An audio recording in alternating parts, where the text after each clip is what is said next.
Ikakaltas daw yun sa ano nyo, mga sweldo. Sa mga ano nyo. Thank you, pa!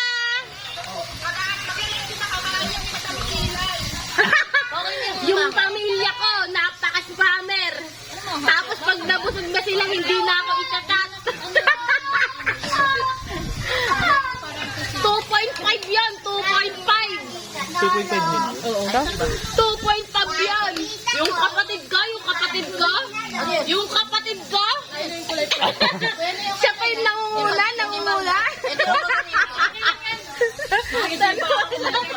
May mga pabaon pa yan, tingnan mo. Tingnan mo yung dibdib, doon niya pinagtatago lahat. Yung kapatid ko, nagsangyup.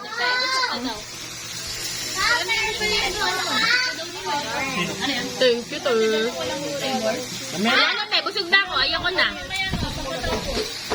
Ito baka pwede dito yung ilalim. Wala naman ang sito. Papabusog din.